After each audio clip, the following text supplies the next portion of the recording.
Please give a warm welcome to Carmen Emerson.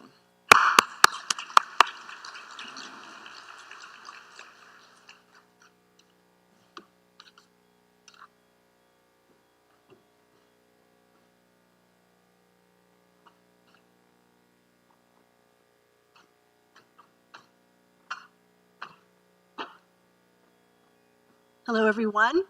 It's good to be with you today. Please keep eating. And I wouldn't be a good minister if I didn't say, could we just have a moment to say thank you for food and all the people who prepared it and brought it to you today. May your meals be blessed by all of those good works that brought food to the table today. Amen. So I'm talking today about self-compassion as self-care, and I'm going to unpack all that with you today. I want to give you a little bit of my background in addition to that, what Jennifer just shared with you. That right now, one of my roles at Baptist is to, every week, I facilitate a dementia caregiver support group. So that's one connection I have to the caregiving world.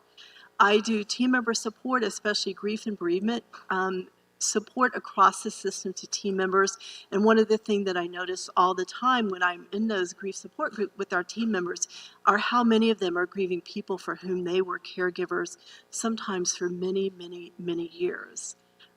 As Jennifer mentioned, I was a parish minister for 11 years, and there was a lot of caring for caregivers in that work in my congregations, New Mexico, Pennsylvania, and Tennessee. Lots of people, lots of pastoral care spent helping people who are caregivers tend their spiritual life, because that's one thing that can immediately begin to slip away, as that self-care and spiritual self-care.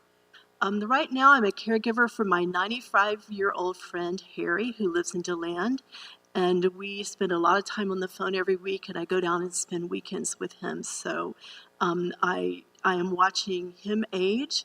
His mind sharp as ever. His body is 95 years old. And so different kinds of caregiving and trying to be respectful of his autonomy, his dignity, and yet also be sure to give him help and support that he needs. And then I would say my original caregiving role when I was 12 and lived with my grandparents and cared for my grandfather, who back in those days, we called it old age, but we know now it would be Alzheimer's and dementia. I see some nodding heads of people maybe from my generation, like, yep, we just called it, that's just old age. But it was a village. Our family took care of my grandfather, and that's what we did. That's just what we did. So thank you for having me here. I'm glad to be with you today. I want to begin by talking with you about what we call whole person wellness. Because even though I'm going to focus on spiritual care, what we know is that the whole person, all of these things are intertwined and make a difference. So we know spiritual care is about making sure that you tend meaning and purpose in your life, that you live a life that reflects your most deeply held values and beliefs. So that's spiritual wellness. We know that our emotional wellness is about having a strong sense of self, having the ability to recognize and share your very wide range of feelings that come up as you're caregiving for others, and to be able to share those feelings in a constructive way. There is environmental well-being. Have you guys heard, is this a new term to you, environmental well-being? Have you heard of that before? So environmental well-being is really having an awareness of the communities of which you are a part, in which you dwell, your interconnections with other people in your family, in your neighborhood, in your church, in your work life. What are those groups and environments that you are a part of? And hopefully you find a lot of companionship and support in those places. There is financial well-being. Has anyone here ever been stressed out about money? Me too. So financial well-being is just about living within our means and managing our finances for the short term and the long term. Let me catch up here. Our social well-being is about being connected with others, managing conflict in healthy ways, and just making sure that you have a good social network of support, again, in your neighborhood, in your churches, in your synagogues, in your family. Friends, as I age, I'm learning that my relationships with friends I've had for 30 and 40 years is so precious to me, because isn't it always great to have someone that you can say, hey, remember that time? Remember when? those remember whens get really more and more important as we are aging. Our physical well-being, this one makes sense, taking care of your body for optimal health and function. And it could be as simple, physical well-being can be as simple as you probably know, 3 things I'm going to say. What do you think they are? Drink water, move your body, get enough sleep. And also, I recommend going out in the sun every day, not on these hot afternoons, but at least spend a few moments in the sun. Stretch your body out, take a deep breath. That does wonders for your well-being in all of these areas. Our occupational well-being, this is about participating in interesting and meaningful work and contributing to society at large. And we know we have different ways of doing that throughout the lifespan. But just finding that way to participate and to give something inside yourself to other things, and then you see yourself inside of that. Your intellectual well-being. This is about being open to new ideas, being creative, having a capacity for critical thinking, seeking out challenges and new information, and being curious about the world of which we are a part. I think critical thinking and being curious about others is like one of the best things that we can do in our world right now, and one of the best ways that we can take care of ourselves. So we know that whole person well-being in all of these areas is really important. We also know that health in one of these areas influences your good health and well-being in all of the other areas.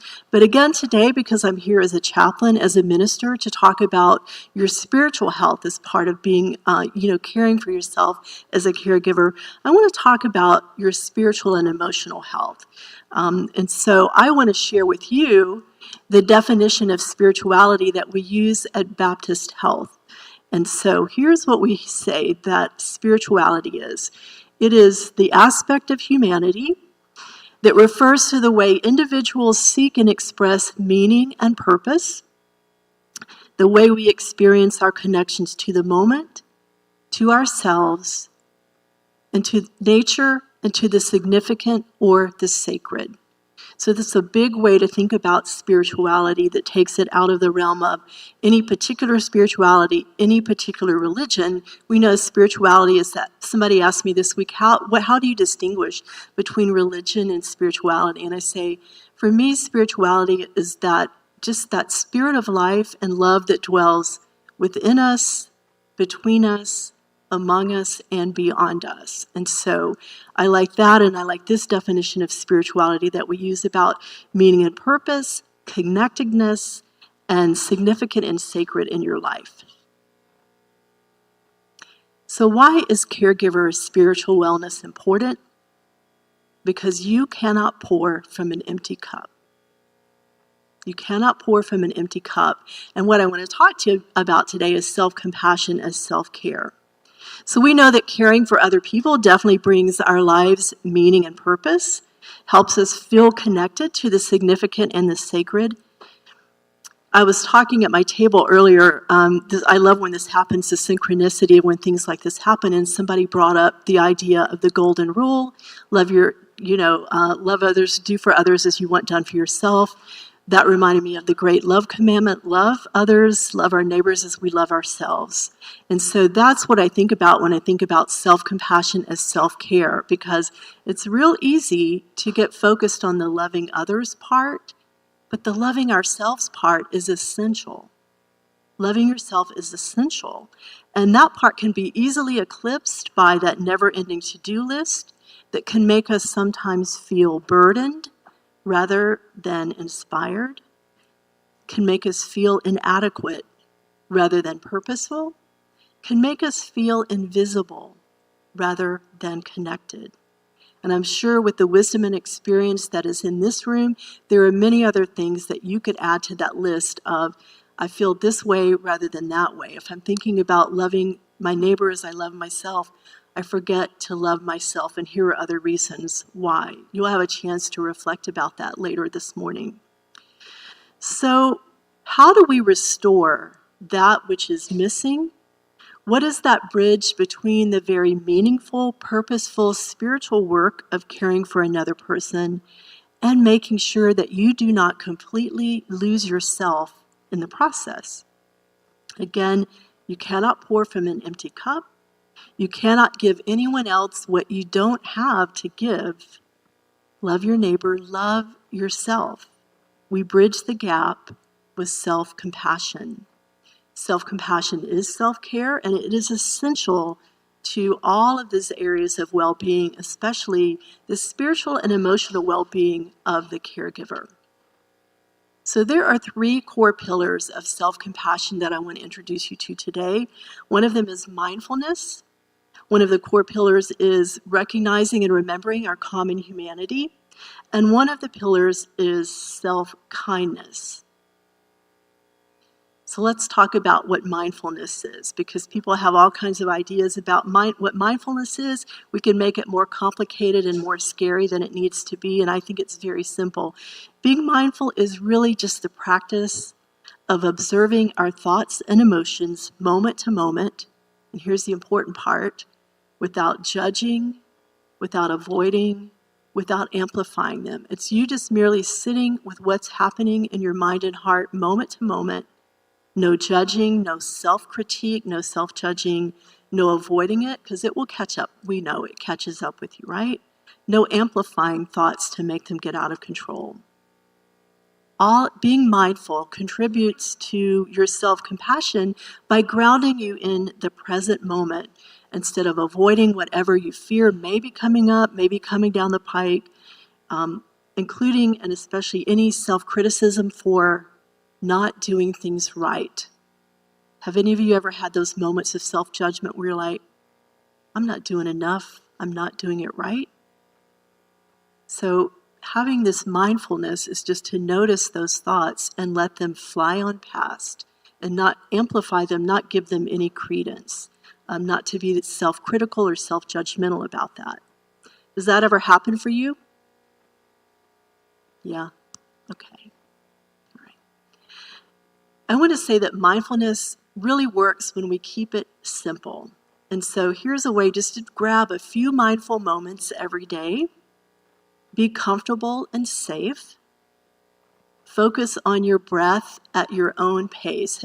Have you ever done a breathing meditation with someone and they're like, okay, breathe in, breathe out, breathe in, breathe out. And I'm like, wait, I'm not ready. I haven't finished the breathe in part. I can't do the breathe out part and so it gets like it's anxiety producing. Is that just me or has anyone else experienced that? Thank goodness you're shaking your heads. Yes, thank you for that grace. Yeah, so breathe at your own pace. Be comfortable, breathe at your own pace. You can do a quick body scan, a head-to-toe body scan. Just do a sweep of what you're experiencing in your body. What's the temperature in the room? What are the sounds you're hearing? What are the smells you're noticing? Feel the pressure of the chair beneath you, maybe against your back. Feel your hands resting on your knees. What is it like for you to be inhabiting your own body moment to moment? Again, just notice, but you don't have to dwell on the discomfort. Just notice it. The other thing to do during moments of mindfulness is to figure out something that you are grateful for that day. Maybe a person, maybe a pet, a place you love, a memory that comes up for you. Notice and rest in the joy of that moment.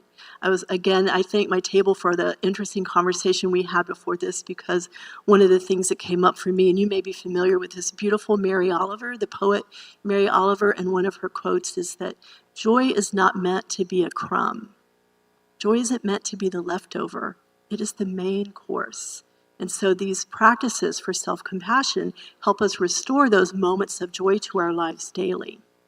The other thing about mindfulness is that you can start small. You don't need to build a meditation room and have, a special meditation pillow and all this. Just start small. Just make it happen every day and let tend your spirit in that way to give yourself that mindful attention about who you are in that moment and rest in the joy of being who you are in that moment.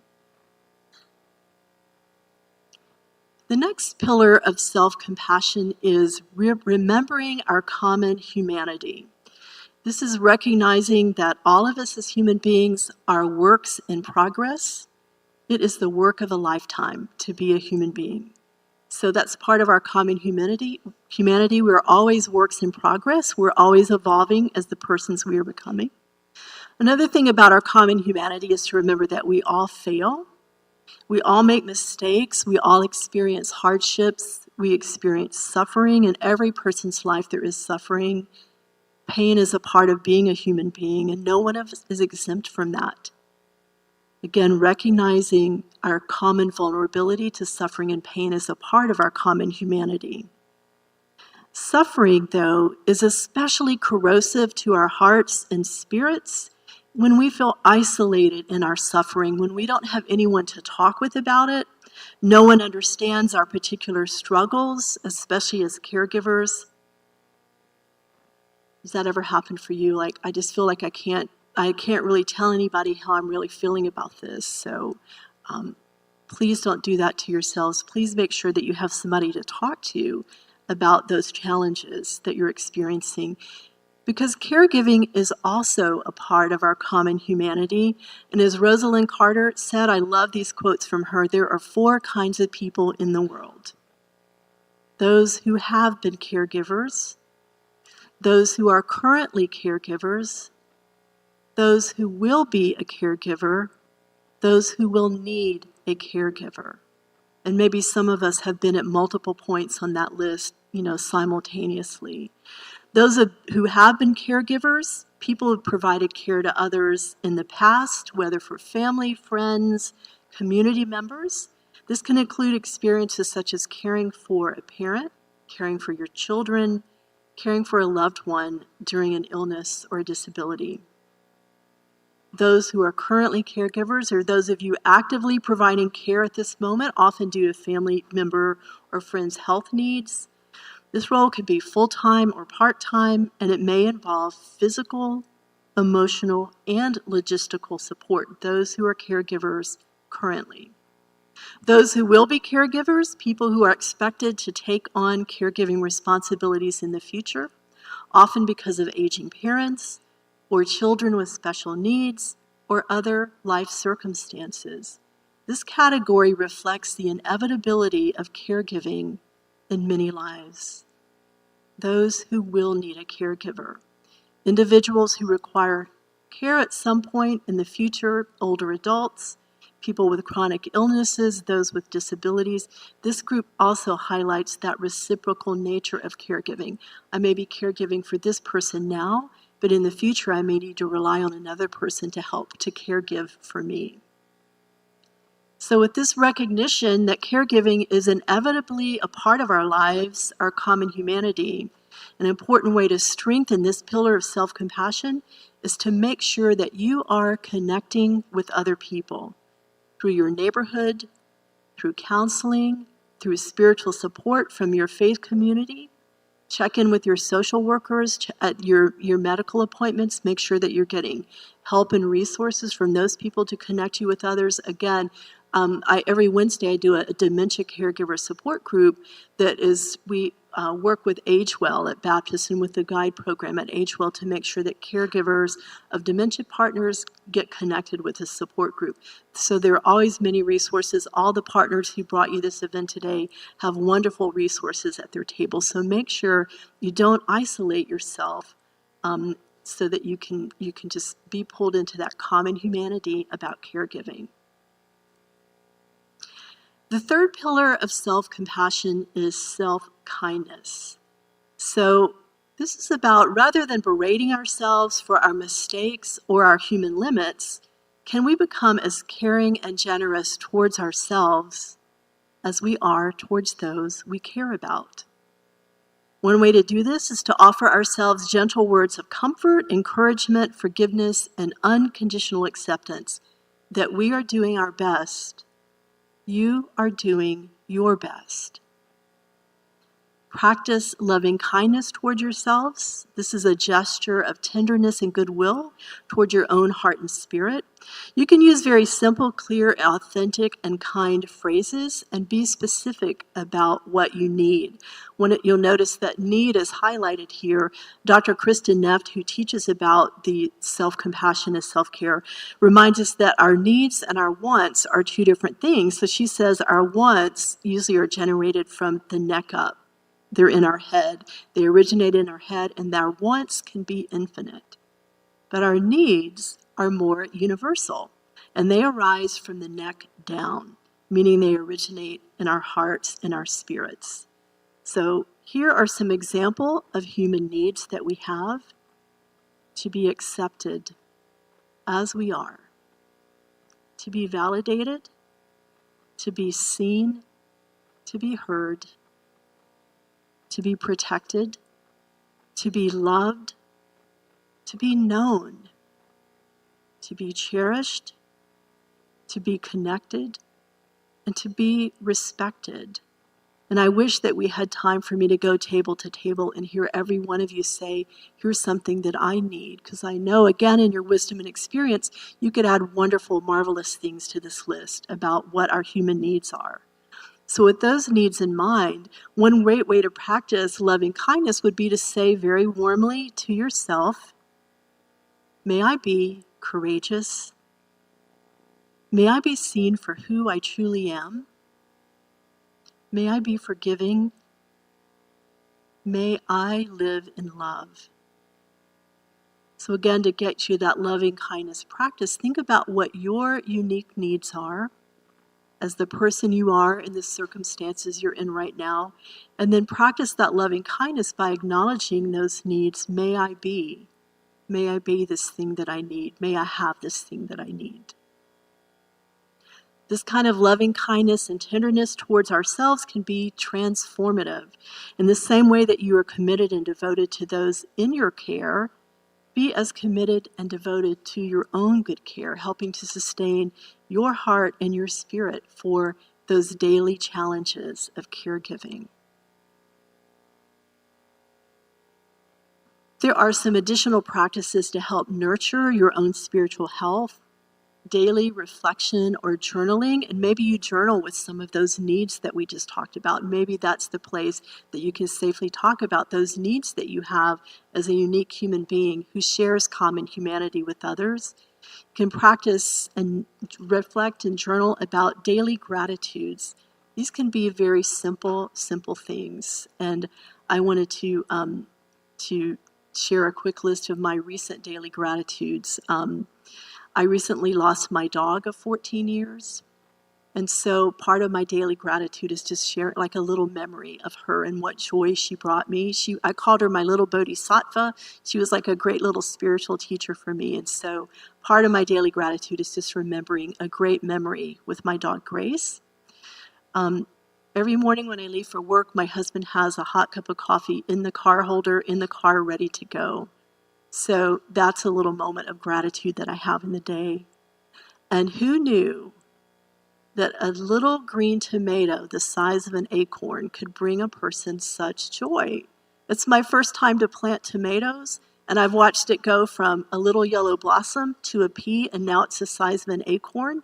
And I'm like, I'm growing the Garden of Eden on my back porch. This is great. So that's just like a little moment of joy and gratitude that I have for those simple pleasures. And again, I wish we had time that I could go to every table and hear you say what your simple pleasures are, because that is so inspiring. Just those simple pleasures, simple joys, to say thank you. Master Eckhart said, thank you is an entire prayer.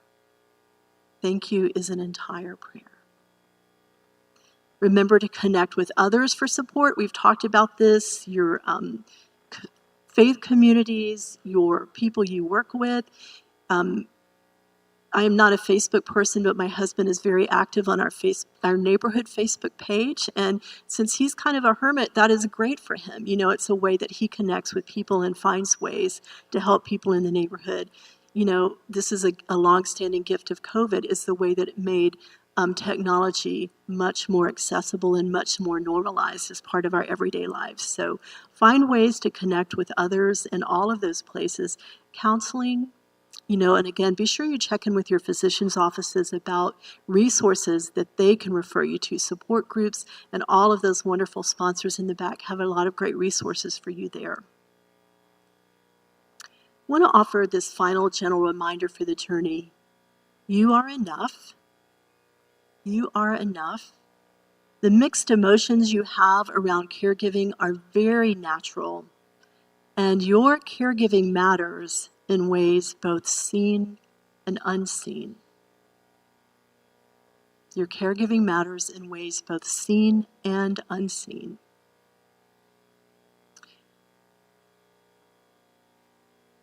Whoops. So as a closing reflection, before I offer you a closing repair, I just want to give you these couple things. Maybe you can take a screenshot of this slide or jot some notes down for yourself. Self-care is not selfish. Self-care and self-compassion are essential to you doing all the things that you want to do as you live your good life and care for the people that you are caregiving for. So 2 things that I encourage you to reflect on in that journal or in quiet time that you grab for yourself every day. What are my needs? Remember, those are from the neck down, the things that generate in heart and spirit. What are my needs? And then practice that daily check-in, practice that loving kindness statement that gets very specific. May I be courageous? May I be kind to myself today? May I be forgiving? May my frustrations at myself ease. Don't be afraid to name your needs and then to name them in loving kindness moments. And then I'd also love it if you thought about what you would like to take with you from today. What is it that maybe you've heard here that jogs a memory or made you think about something in a new, a different way about being self-compassionate so that you can be self-caring, so that you can sustain yourself for loving your life and being present in your life as you most want to be.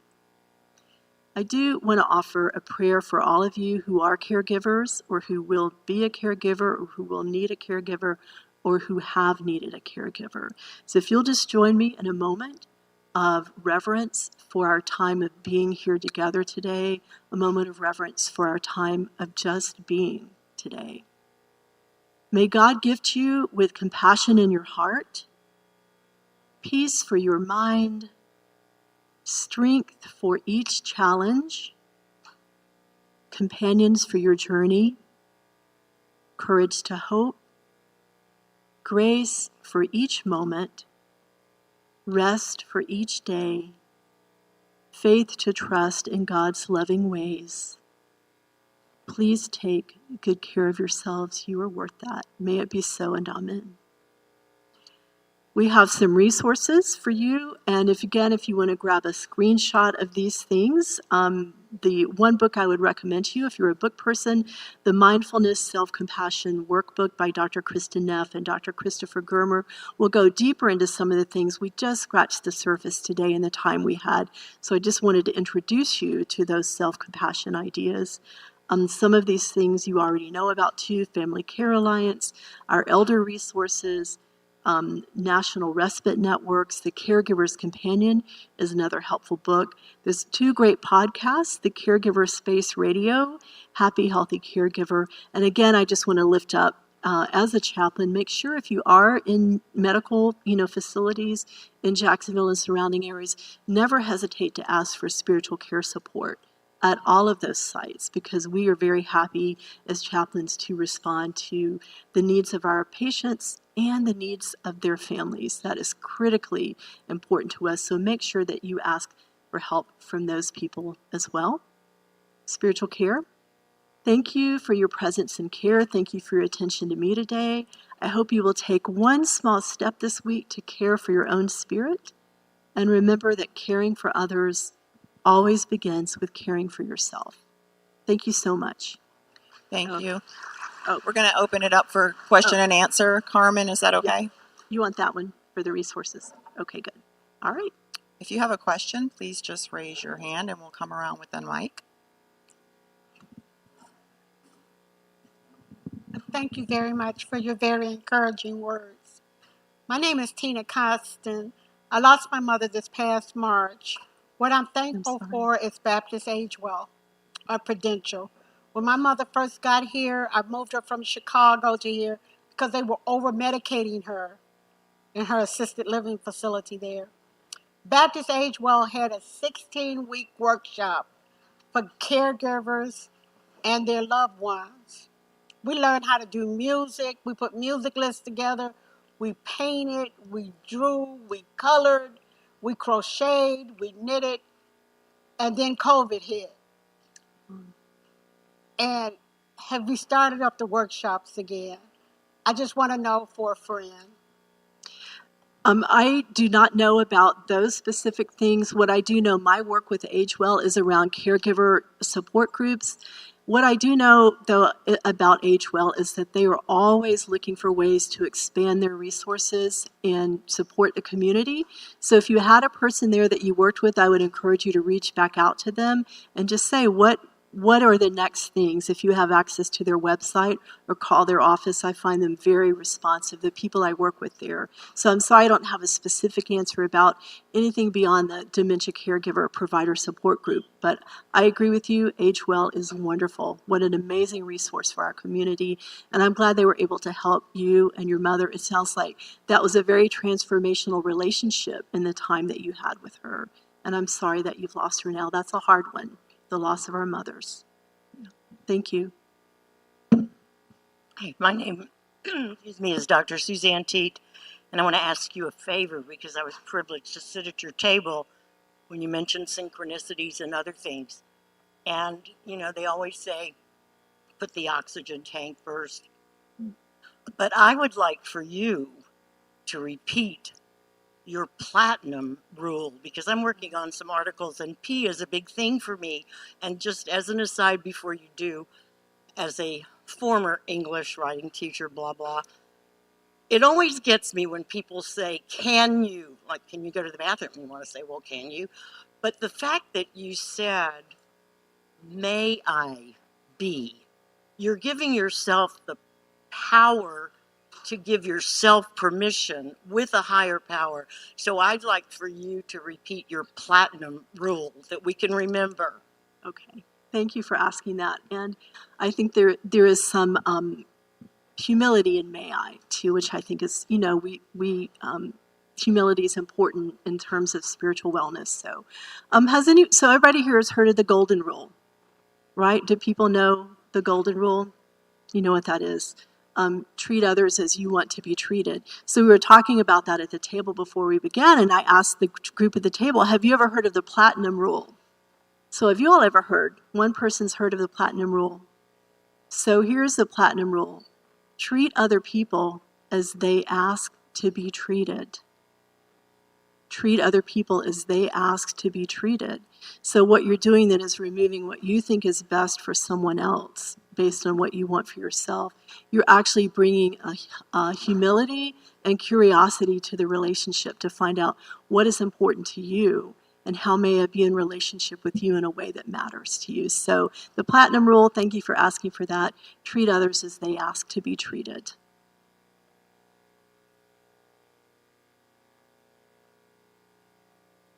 Are there any other questions?